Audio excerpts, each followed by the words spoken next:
बच्चों, आप सभी का यूट्यूब चैनल महाकाल भक्ति और क्लासेस में आप सभी का स्वागत है। पहला पढ़ा चुके थे क्या मादा नर जनन पढ़ा चुके थे।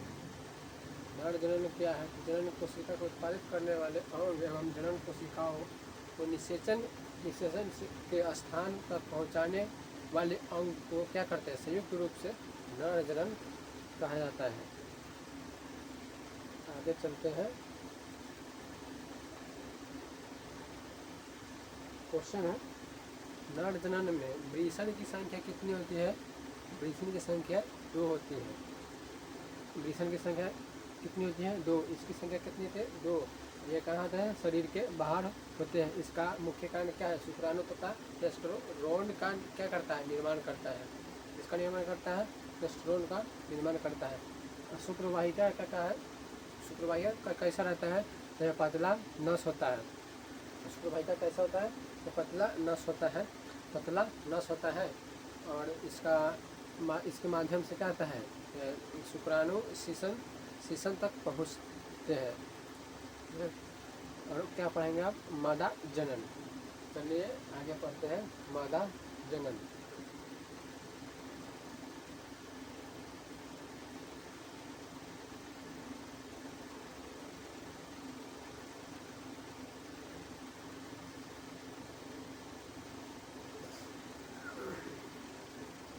मादा जनन पढ़ते हैं।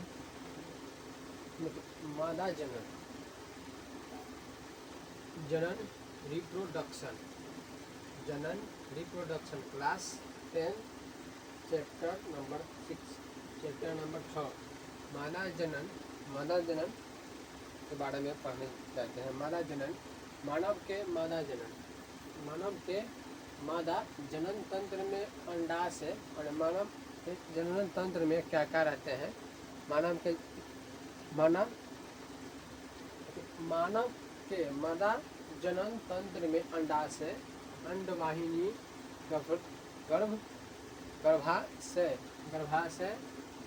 गर्भाशय तथा योनि पाई जाती है। और देखिए जननांग में ये रचनाएं पाई जाती है। क्या क्या? देखिए, अंडाशय को इंग्लिश में क्या कहेंगे? इंग्लिश में ओवेरी। क्या कहेंगे? ओवेरी। और फ्लोपियन नालिका क्या पाए जाते हैं? फ्लोपियन नालिका है।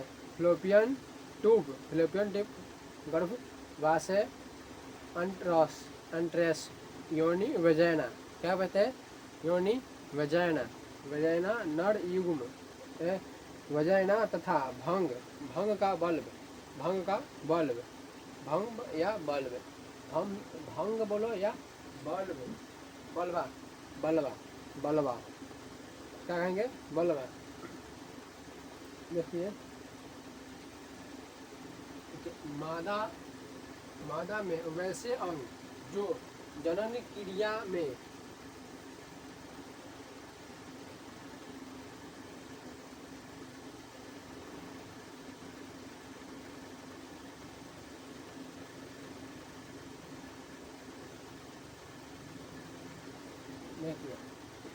क्या है?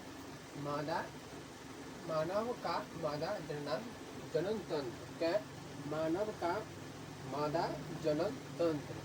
देखिए, ये क्या हो गया? अंडवाहिनी। क्या हो गया?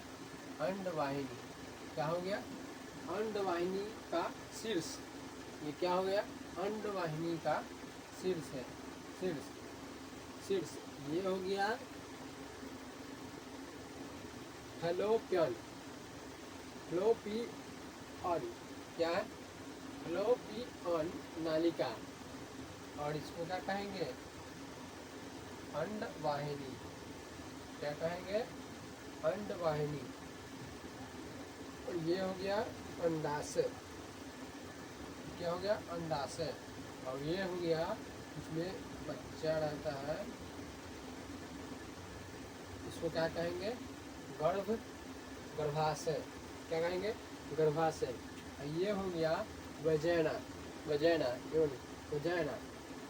और ये हो गया, ये हाइमेन, तो क्या कहेंगे? Hymen, hymen. और ये हो गया वल्वा, इसको क्या कहेंगे? Vulva, vulva, vulva. देखिए आगे, मादा में वैसे अंग जो जनन क्रिया में भाग लेते हैं उसे क्या कहते हैं? मादा जनांग कहते हैं। देखिए मादा में वैसे अंग जो जनन क्रिया में भाग लेते हैं उसे ही क्या कहते हैं? रिप्रोडक्शन में भाग लेते हैं उसे क्या कहते हैं? मादा जनांग कहा जाता है, मादा जननांग कहा जाता है।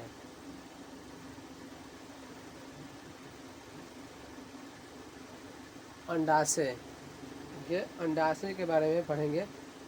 अंडाशय, प्रत्येक स्त्री में एक जोड़ा क्या रहता है? अंडाशय पाए जाते हैं। प्रत्येक स्त्री में कितने पाए जाते हैं अंडाशय? 2, एक ये हो गया और एक ये हो गया। कितने हो गया? 2। प्रत्येक स्त्री में कितने अंडाशय पाए जाते हैं? 2 पाए जाते हैं, 2।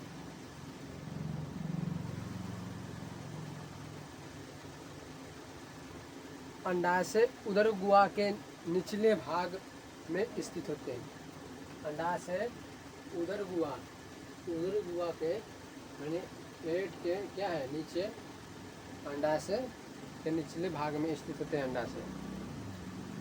और इसको स्थित श्रोणी गुहा, इसको क्या कहेंगे? श्रोणी गुहा। प्लेविस कैविटी में पाए जाते हैं। प्रत्येक अंडाशय एक पतली पेरिटोनियम की झिल्ली के द्वारा उदर गुहा की पृष्ठीय दीवार से जुड़ी रहती है। अंडाशय किससे जुड़ी रहती है? पेरिटोनियम की झिल्ली के द्वारा उदर गुहा के पृष्ठीय दीवार से जुड़ी रहती है। प्रत्येक अंडाशय संयोजी ऊतक के एक आवरण ट्यूबिनिका एल्यूमिनिया से ढका होता है। किससे ढका होता है? एल्यूमिनिया से ढका रहता है, एल्यूमिनिया से ढका होता है। इस आवरण के नीचे जनन एपिथेलियम पाया जाता है। इस आवरण के माने ऊतक के एक एल्यूमिनिया से ढका होता है। इस आवरण के नीचे जनन एपिथेलियम, इस जनन के नीचे क्या पाया जाता है? एपिथेलियम पाया जाता है, जिससे क्या होता है? अंडाणु क्या होता है? विकसित होते हैं। अंडाणु विकसित होते हैं। ओवैरी क्या होता है? विकसित होता है, विकसित। देखिए अंडाशय के बारे में पढ़ते हैं। अंडाशय, ओवैरी लड़की के जन्म के समय ही अंडाशय में हजारों अपरिपक्व अंडे होते हैं। कितने होते हैं? हजारों अपरिपक्व अंडे होते हैं। यौवनारंभ में इनमें से कुछ परिपक्व होने लगते हैं। यौवनारंभ में इनमें से कुछ क्या होते हैं? परिपक्व होने लगते हैं। मादा में इसकी संख्या कितनी होती है? आगे बता चुके हैं। मादा में इसकी संख्या, अंडाशय की संख्या कितनी होती है? 2 होती है, 2। एक ये हो गया और एक ये हो गया। तो ये क्या है? गर्भाशय है। ये क्या है? अंडवाहिनी का शीर्ष, इसे क्या कहेंगे? अंडाशय कहेंगे।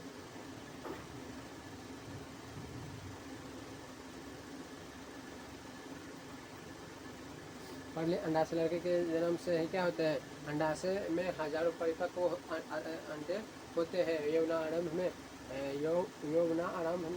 इनमें क्या होते हैं? इससे कुछ परिपक्व होने लगते हैं। मादा की संख्या मादा में इसकी संख्या कितनी होती है? 2 होती है। और नर में वृष्ण की संख्या कितने होते हैं? तो दो, उसमें भी दो वृष्ण। और अंडाशय में कितने? दो।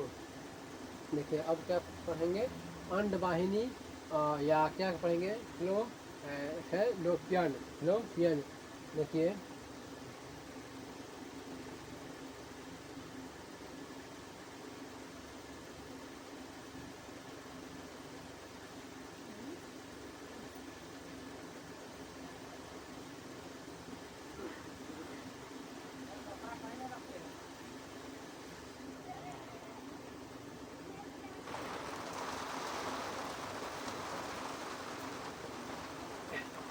अब क्या पढ़ेंगे, अंडवाहिनी फ्लोपियन, अंडवाहिनी फ्लोपियन, अंडवाहिनी अंडवाहिनी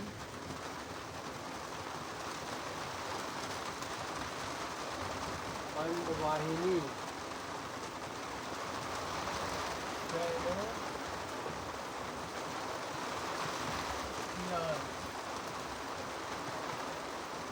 फ्लोपियन ट्यूब।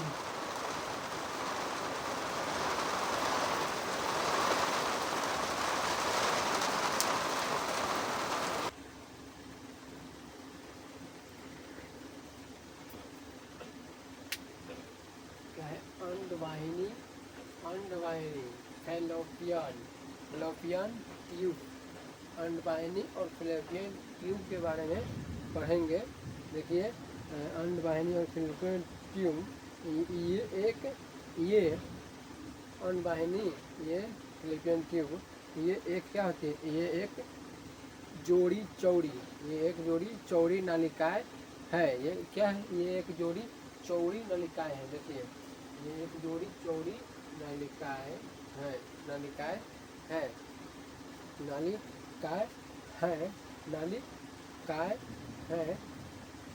है जो अंडाशय के ऊपर भाग से शुरू होकर नीचे की ओर, अंडाशय के ऊपर भाग से नीचे, अंडाशय के ऊपर की भाग से क्या है, देखिए अंडाशय के, ये अंडाशय है और इससे ऊपर है, ऊपर की ओर क्या कहते हैं, ऊपर की ओर, नीचे की ऊपर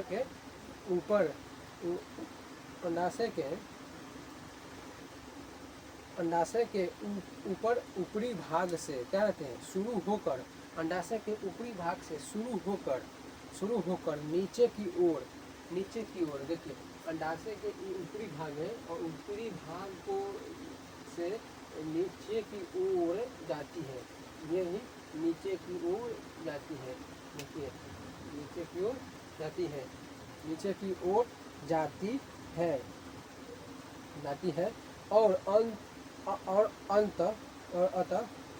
अंत में गर्भाशय से जुड़ जाती है। देखिए और अंत में, देखिए ये अंत में कहाँ से होते हैं, गर्भाशय से जुड़ जाती है। ये सब गर्भाशय, ये क्या है, गर्भाशय, इसी से क्या बोलते हैं, अंत में जुड़ जाती है, किससे, गर्भाशय से। प्रत्येक फैलोपियन नालिका का शीर्ष भाग एक चौड़े कीट के समान होते हैं। प्रत्येक क्या होते हैं, कीट कैसे होते हैं, शीर्ष एक, प्रत्येक फैलोपियन नालिका का शीर्ष भाग एक कैसे होते हैं, चौड़े कीट के समान होते हैं, जो अंडाणु को फैलोपियन नालिका में प्रवेश करने में क्या करते हैं, सहायता करते हैं। फैलोपियन नालिका की दीवार क्या होता है, फैलोपियन नालिका की दीवार मसल एवं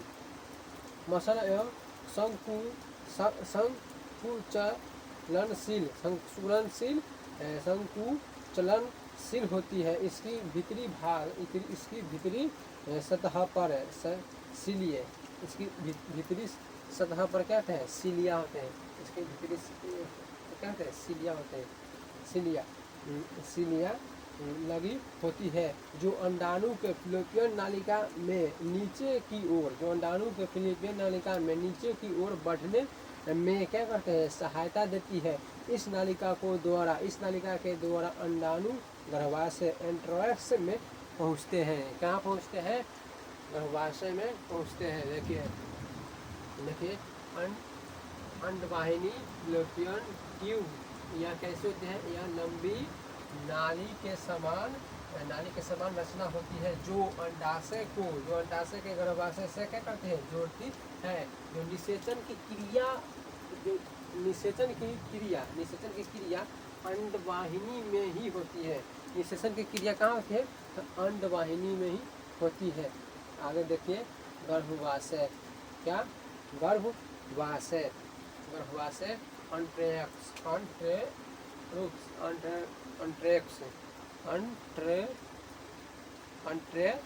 अंट्रेरुस। देखिए,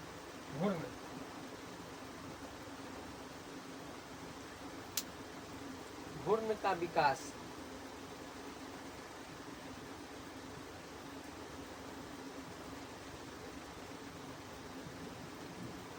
भ्रूण का विकास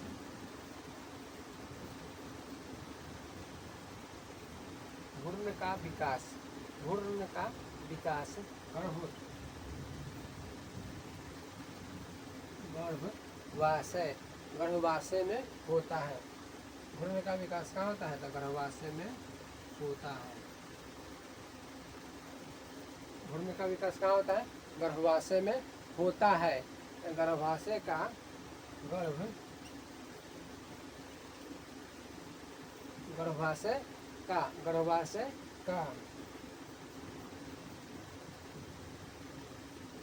गर्भाशय का आकार थैली के समान होता है। आकार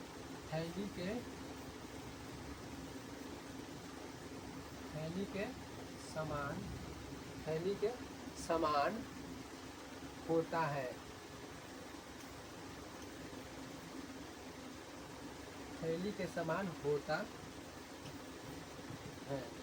थैली के समान होता है। गर्भाशय में बनने वाला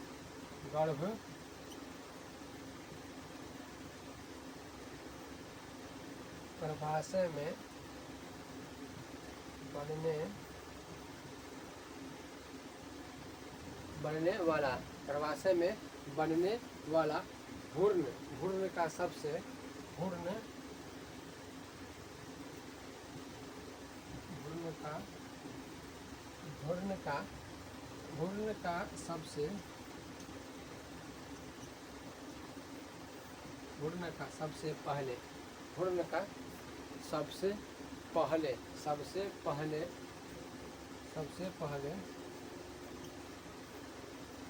सबसे पहले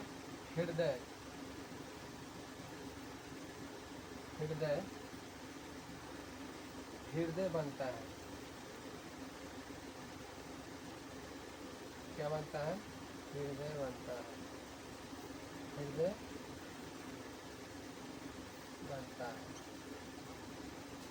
हृदय बनता है।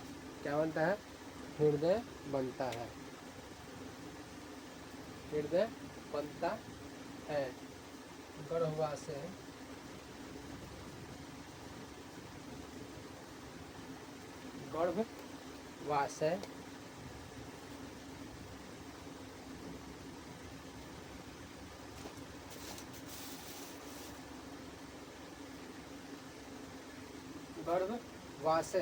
गर्भाशय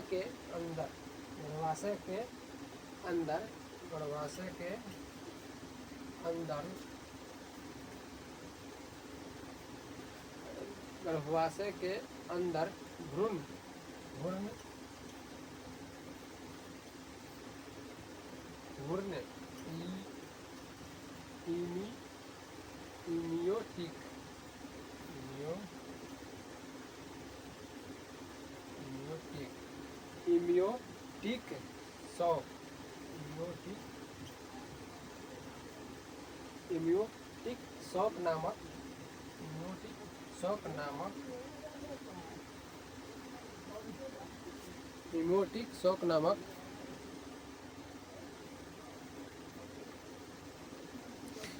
इम्यूटिक शॉक नामक झिल्ली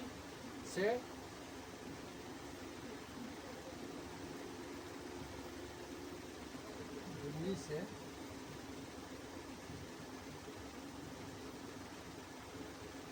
ढाका होता है।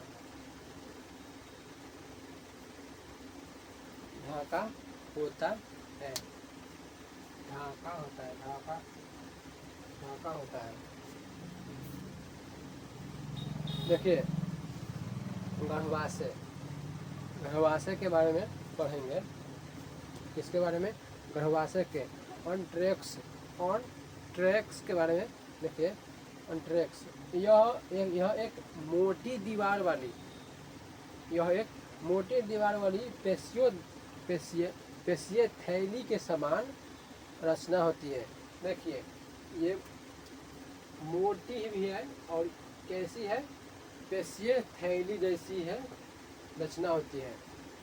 मोटी दीवार वाली पेशीय थैली जैसी रचना होती है, जो मूत्राशय तथा मलाशय, जो मूत्राशय तथा मलाशय के बीच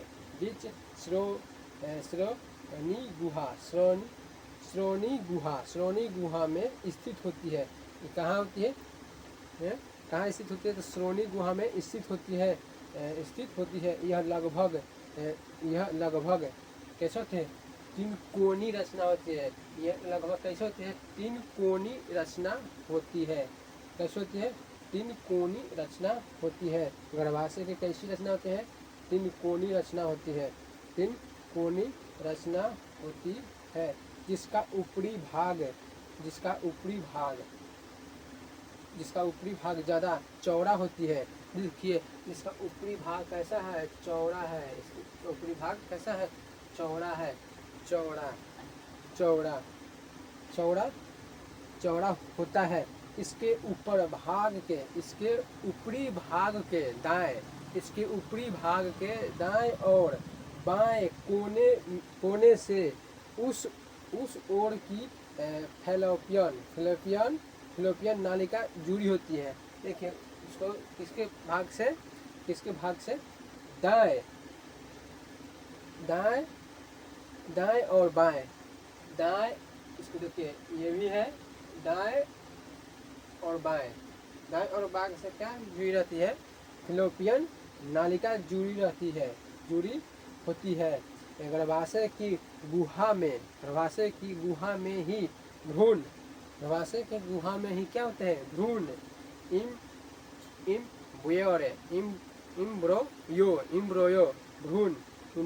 भ्रूण का विकास होता है। किसका विकास होता है? भ्रूण का विकास होता है। इसकी गुहा सामान्यतः स्थिति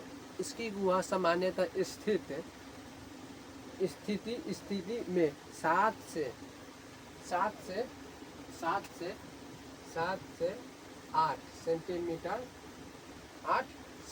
8 सेंटीमीटर लंबी होती है। गर्भाशय कितनी सेंटीमीटर लंबी होती है? तो 7 से 8 सेंटीमीटर लंबी होती है। 7 से 8 सेंटीमीटर।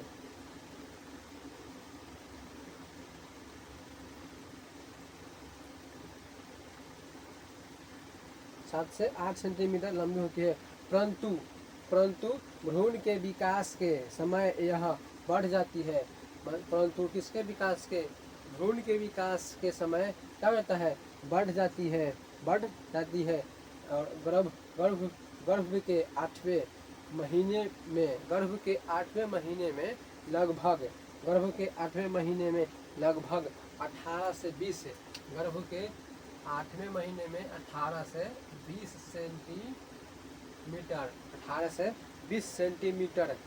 सेंटीमीटर लंबी हो जाती है। इतना 18 से 20 सेंटीमीटर क्या होते हैं? लंबी हो जाती है। कितने महीने? तो 8वें महीने में लगभग कितने लंबी हो जाते हैं? 18 से 20 सेंटीमीटर लंबी हो जाती है तथा अंडाकार हो जाता है। या तथा किसके कारण होता है? अंडाकार हो जाती है। अंडाकार हो जाते हैं। शिशु के जन्म के बाद, बच्चा के जन्म के बाद यह पुनः छोटी हो जाती है। बच्चा के जन्म के बाद जन्म हो जाता है तो क्या होता है? छोटा हो जाता है। परंतु सामान्य स्थिति में न आकार उससे थोड़ी बड़ी रह जाती है। गर्भाशय का निचला भाग संकरा होता है। गर्भाशय का निचला भाग क्या होता है? संकरा होता है। क्या होता है? संकरा होता है। इससे गिर्भा या सर्विकस कहते हैं। इसको क्या कहते हैं? गिर्भा या सर्विकस। सकारा को क्या कहते हैं? गिर्भा या सक्रिकस कहते हैं। गिर्भा नीचे गिर्भा, इसी को क्या कहेंगे? गिर्भा। इसको क्या कहेंगे? गिर्भा। इसको गिर्भा कहेंगे। गिर्भा क्या कहेंगे? गिर्भा नीचे की ओर योनि वजैना में क्या होता है? फूलता है। देखिए ये फूला हुआ है, वजैना की ओर फूला होता है।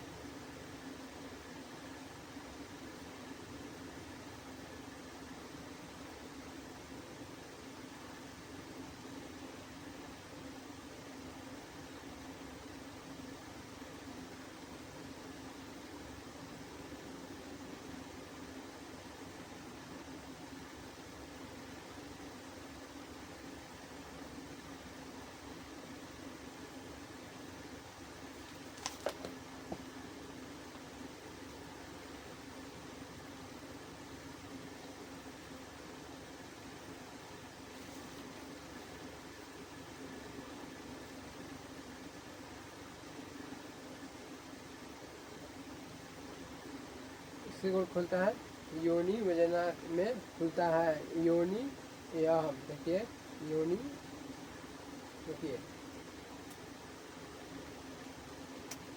गर्भाशय अंटेरुक्स भ्रूण का विकास गर्भाशय में होता है। भ्रूण का विकास कहाँ होता है? गर्भाशय में। गर्भाशय का आकार कैसे होता है? थैली के समान होता है। गर्भाशय में बनने वाला भ्रूण का सबसे पहले हृदय क्या बनता है? हृदय बनता है। गर्भाशय के अंदर भ्रूण इमियोटिक शॉक नामक झिल्ली से ढका होता है। किस नामक से? कौन सा झिल्ली से ढका होता है? तो इमियोटिक शॉक नामक झिल्ली से ढका होता है। देखिए यह एक पेशीय नली के समान रचना होती है। क्या कहते हैं? पेशीय नामक समान की रचना होती है, जो 7 से कितना 10 सेंटीमीटर 7 से 10 सेंटीमीटर लंबी होती है। वजाइना कितने सेंटीमीटर लंबी होती है? तो 7 से 10 सेंटीमीटर वजाइना लंबी होती है।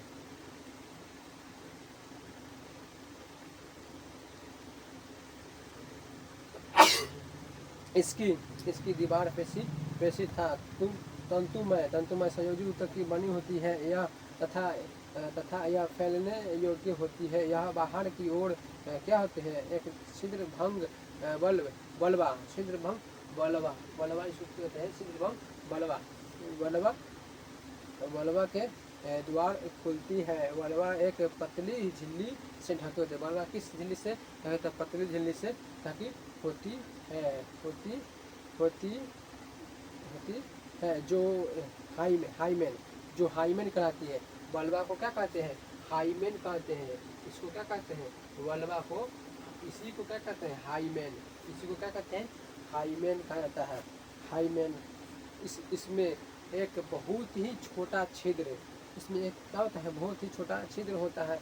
पहली बार संभोग के समय ये चोट आदि लगने से क्या होता है? यह झिल्ली टूट जाता है। ये क्या होता है? टूट जाता है। इसी को क्या कहते हैं? ये कैसे टूटता है? तो यह साइकिल चलाने से, खेल से कूद से टूट जाता है। फिर दोबारा इसका क्या होता है, निर्माण नहीं होता है। योनि हो गया मैथुन, मैथुन कंपुलैक्टोन से के समान नर के शिशन को ग्रहण करती है, जिससे क्या होते हैं स्वर्णिल वीर्य मादा जननांग के अंदर पहुँचते हैं। जन्म के समय शिशु इसी रास्ते से बाहर निकलते हैं, इसी बाहर से निकलते हैं। मानसिक शास्त्रों के भी बाहर निकलने वाला रास्ता यही है।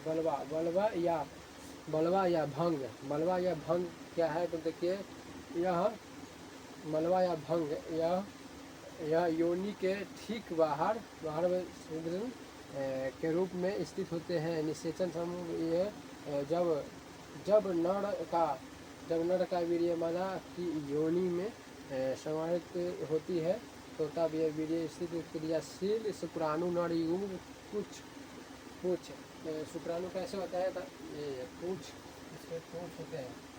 शुक्राणु को क्या होते हैं, पूछ, क्या होते हैं, पूछ। ये क्या है, शुक्राणु।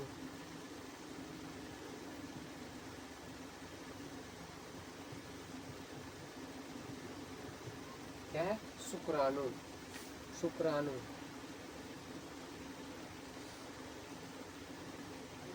शुक्राणु शुक्राणु शुक्राणु शुक्राणु एक साथ। शुक्राणु पूछ की गति की सहायता से क्या करें, गर्भाशय तक, फिर आगे फिलोपियन नालिका के अगले भाग में क्या पहुंच जाते हैं, तथा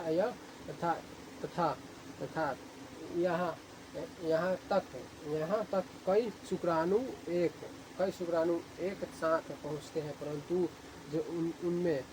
उनमें से केवल एक शुक्राणु क्या होते हैं, फिलोपियन नालिका में पहुँचते हैं। हजारों अंडाणु शुक्राणु रहते हैं जो कहाँ एक ही पहुँच पाते हैं, कहीं पहुँच पाते हैं। कहाँ पहुँचते हैं, फिलोपियन नालिका में पहुँच, जिसे अंडाणु मदा युग्म के साथ संयोग करने में सफल हो पाता है। नर युग्म, देखिए नर युग्म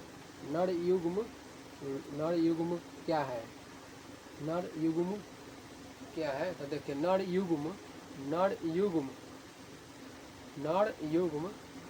युग्म शुक्राणु तथा मदा युग्म अंडाणु का संयोगमन ही निषेचन कहलाते हैं। निषेचन कहलाते हैं।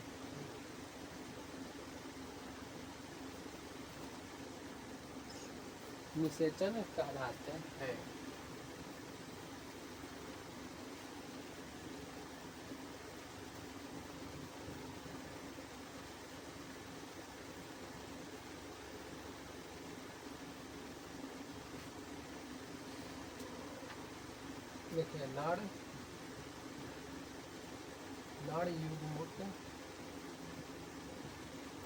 युग्मुक्त शुक्राणु तथा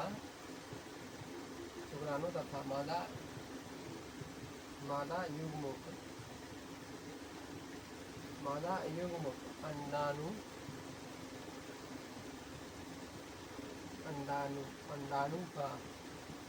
अंडाणु का संयोजन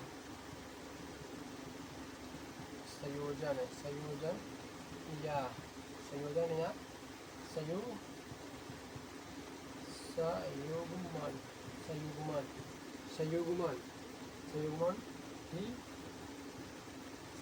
ही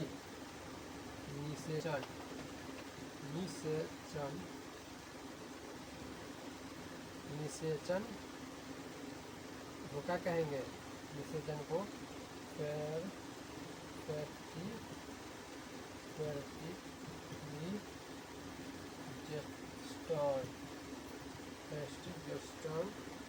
कहलाते हैं। देखिए, नर युग्म शुक्राणु तथा मादा युग्म अंडाणु का संयोजन या संयुग्मन ही निषेचन कहलाता है। क्या कहलाता है? निषेचन कहलाता है। फिर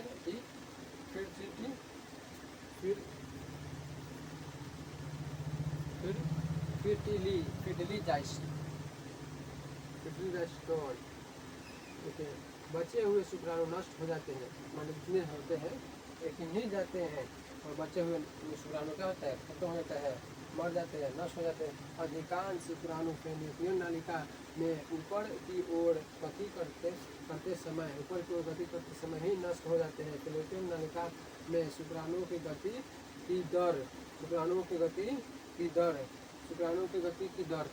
लगभग शुक्राणु की गति की दर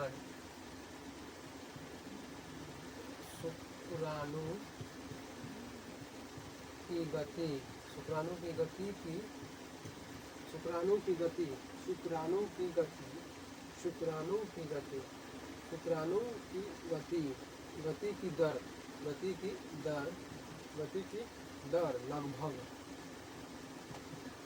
लगभग 100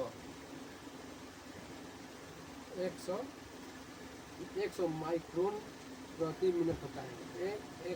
100 माइक्रोन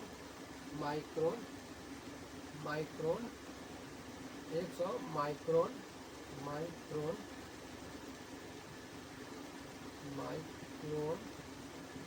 माइक्रोन प्रति मिनट है।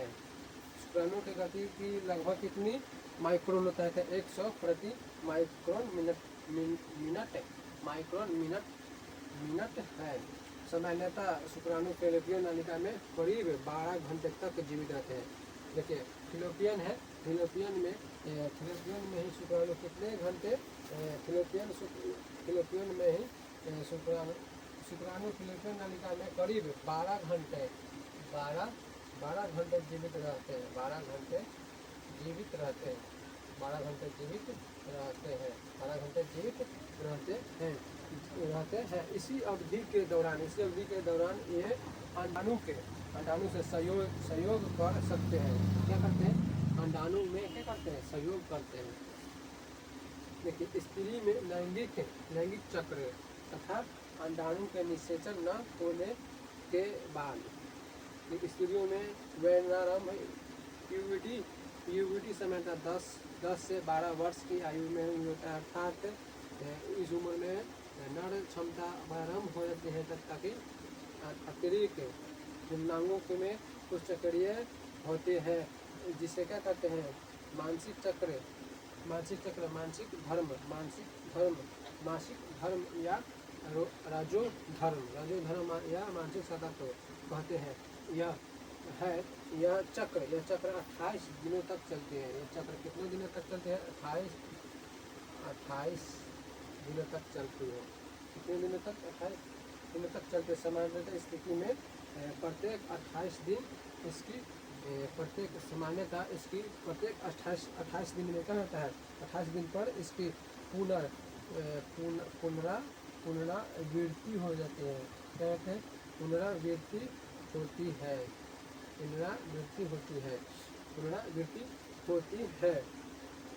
मासिक चक्र में प्रारंभ में कीटक या गिरवियानी फेलोपियन अंडाणु परिपक्व होने लगते हैं। यह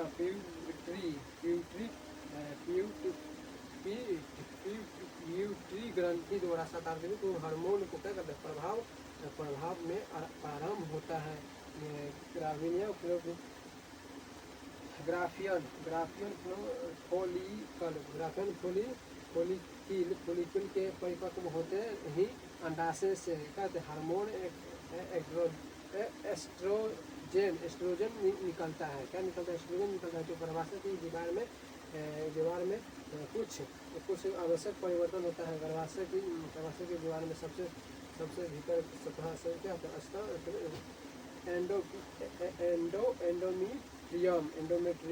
एंडोमेट्रियम कहते हैं। रक्त को कोशिकाओं में कहते हैं देखिए तैयारी अंडाणु के निषेचन के बाद भ्रूण के विकास के लिए आवश्यक होती है। देखिए मानसिक चक्र के करीब बीच में यौन वजाइना करीब 14वें दिन केवल एक परिपक्व अंडाणु अंडाशय से बाहर अंडोस्त्र को निकलता है। कितने 14वें दिन 14वें दिन यह अंडाणु फैलोपियन नालिका में पहुंच जाते हैं।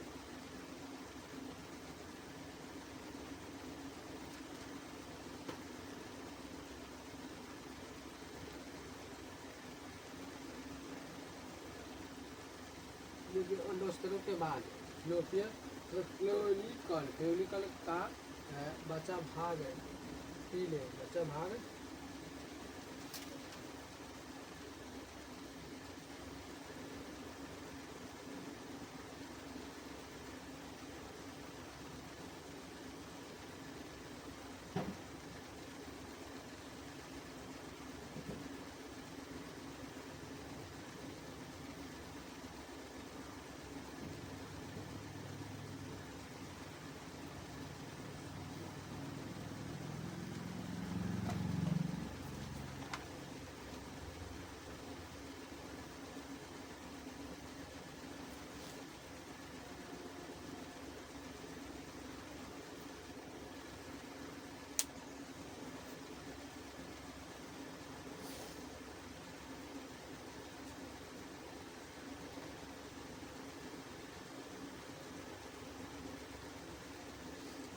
अंडोस्त्र के बाद फ्लोरिकल बचता है पीले रंग बचा भाग पीले रंग का हो जाता है। अंडोस्त्र के भाग के किस हो जाता है तो पीले रंग का होता है। अब इसे क्या कहते हैं?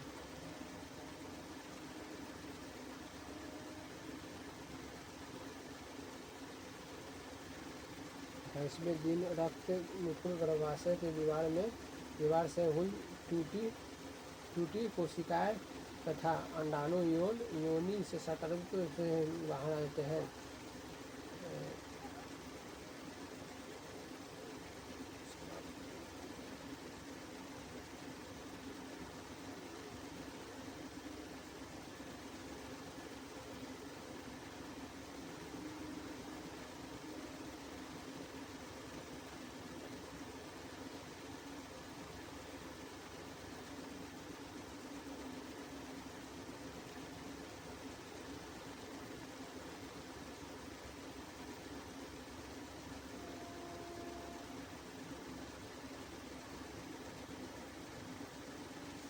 देखिए आगे देखिए गर्भाशय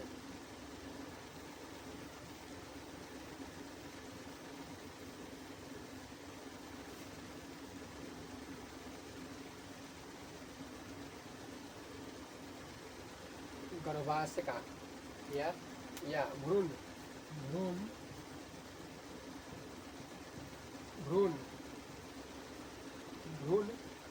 का भोजन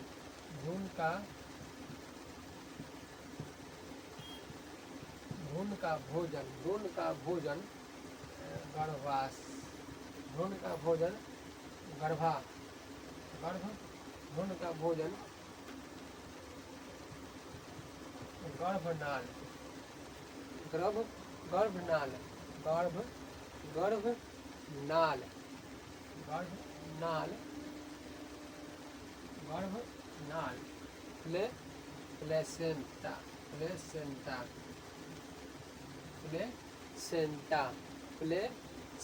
द्वारा मिलती है। तो प्लेसेंटा द्वारा मिलती है। इसके द्वारा मिलते हैं। तब भ्रूण का भोजन गर्भनाल प्लेसेंटा द्वारा मिलती है। किसके द्वारा मिलती है? प्लेसेंटा द्वारा मिलती है। देखिए आगे पढ़ते हैं जनन व्यवस्था। जन्म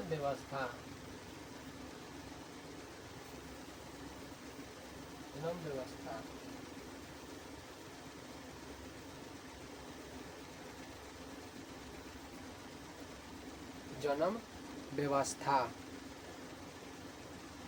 जनन जनन स्वास्थ्य जनन स्वास्थ्य या जनन व्यवस्था देखिए जनन स्वास्थ्य जनन और स्वास्थ्य का तात्पर्य उन स्वास्थ्य आदतें ये अभी ये 24 घंटे के भीतर ही ये अंडाणु शुक्राणु के द्वारा निषेचन नहीं होते हैं तब यह नष्ट हो जाता है। इसके साथ साथ करप्शन ल्यूटियम इसको देखिए जनन और स्वास्थ्य देखिए जनन और स्वास्थ्य क्या है। जनन और स्वास्थ्य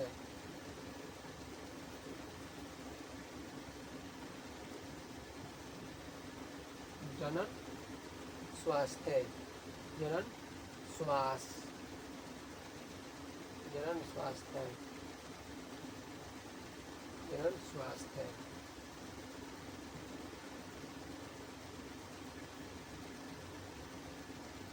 जनन स्वास्थ्य देखिए जनन स्वास्थ्य जनन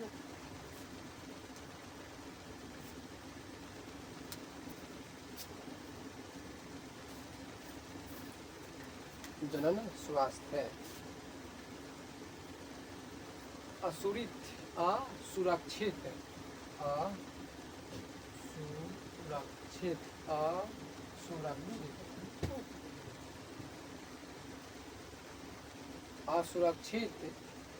यौन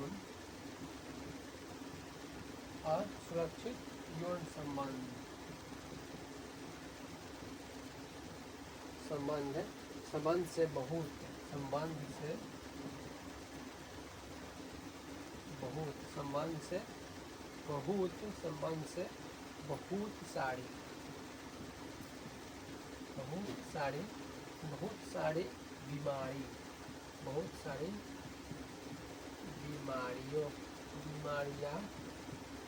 बीमारियां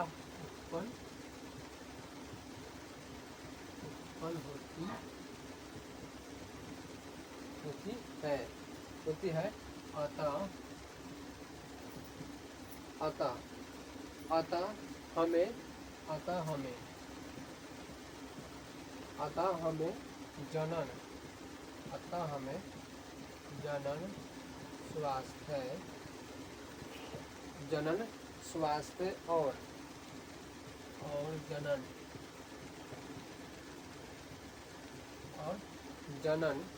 जनन से संबंधित बीमारियों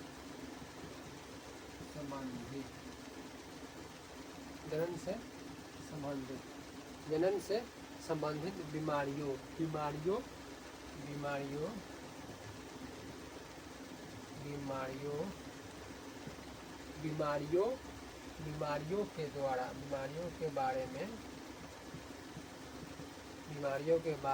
में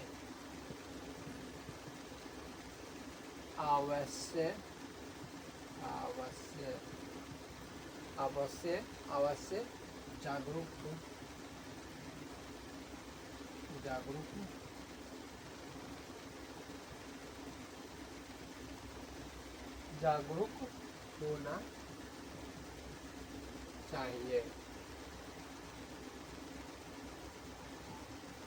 जागरूक होना चाहिए।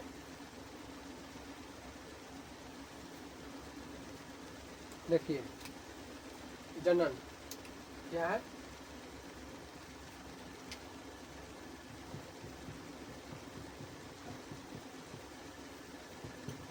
जनन स्वास्थ्य देखिए जनन स्वास्थ्य के बारे में पढ़ते हैं। असुरक्षित यौन संबंध से बहुत सारी क्या होती है बीमारियां उत्पन्न होती है। अतः हमें जनन स्वास्थ्य और जनन से संबंधित बीमारियों के बारे में अवश्य जागरूक होना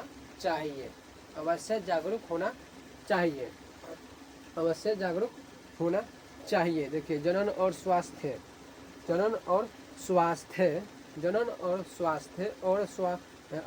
तात्पर्य उन उन स्वास्थ्य आदतों और व्यवहारों से है जिनका सीधा प्रभाव मानव के व्यक्तिगत शारीरिक स्वास्थ्य पर पड़ता है। कहाँ पड़ता है?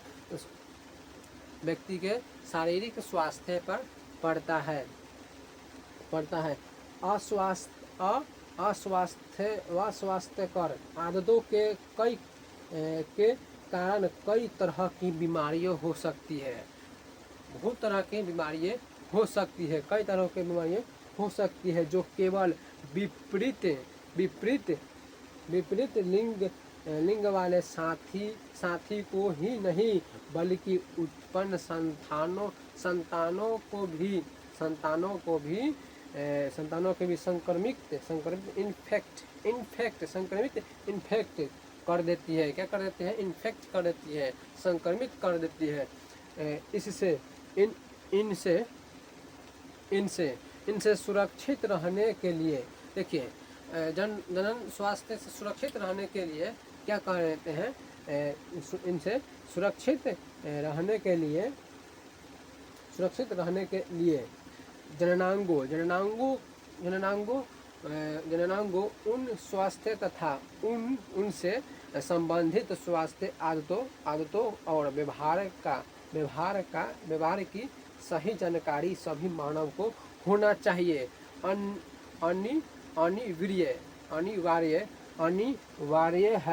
अनिवार्य है माने इस सब के बाद इसे अनिवार्य है। इस बात की जानकारी आवश्यक है। इस बात की जानकारी आवश्यक होना चाहिए कि जननांग या लैंगिक अंग उसी तरह सामान्य है जैसे शरीर के अन्य अंग। जिस तरह शरीर के अन्य अंगों की समय समय पर डॉक्टरी जांच की आवश्यकता होती है, उसी प्रकार जननांगों की भी समय समय पर डॉक्टरी जांच अनिवार्य है। जननांगों में होने वाली विकृतियां या रोग का लज्जा और गोपनीय रखा जाने वाला विषय नहीं समझाना चाहिए। जननांगों के संबंध में अनावश्यक गोपनीयता कभी कभी बिना वजह की परेशानी का कारण बन जाती है। इससे अनेक प्रकार के भ्रांतियों भी फैलती है जिसके बुरे परिणाम परिवार और समाज पर क्या होते हैं? पड़ते हैं।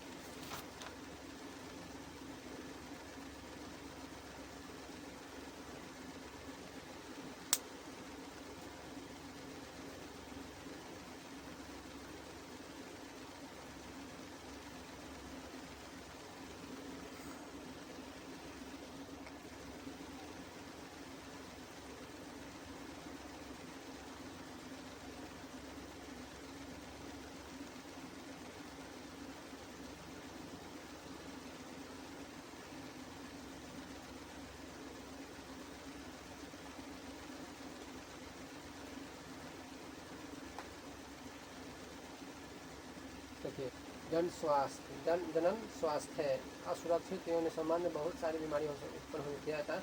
हमें ये करता है संबंधित बीमारियों के बारे में आवश्यक जागरूक जानना चाहिए। देखिए क्या है? लैंगिक जनन संचारित रोग। लैंगिक जनन संचारित रोग।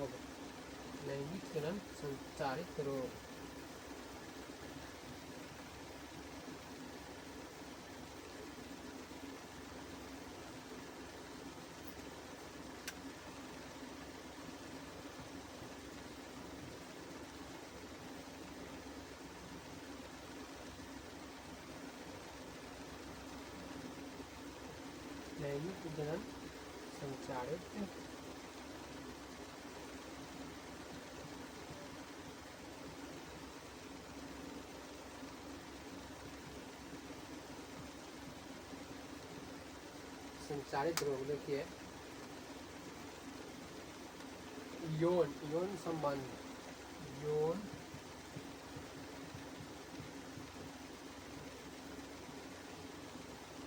यौन संबंध से, यौन संबंध से होने वाले होने वाले होने वाले होने वाले होने वाले संक्रमण, होने वाले संक्रमण, होने वाले संक्रमण या संक्रमण, संक्रमण रोग,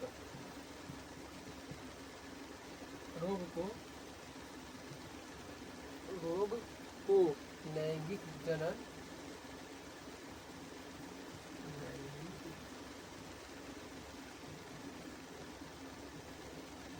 लैंगिक जनन संचारित रोग कहते हैं। लैंगिक जनन संचारित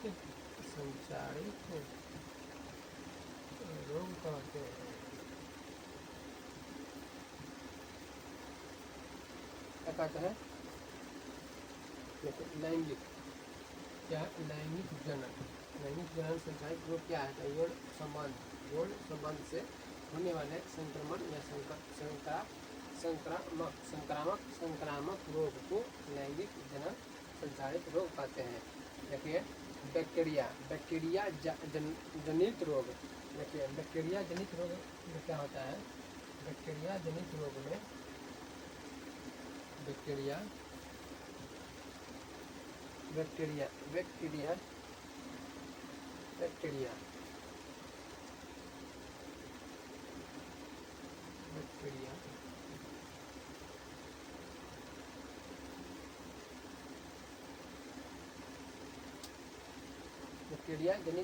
जनित रोग, गोनोरिया, सिफिलिस, यूरोथाइटिक्स तथा साइटिक्स आदि होते हैं।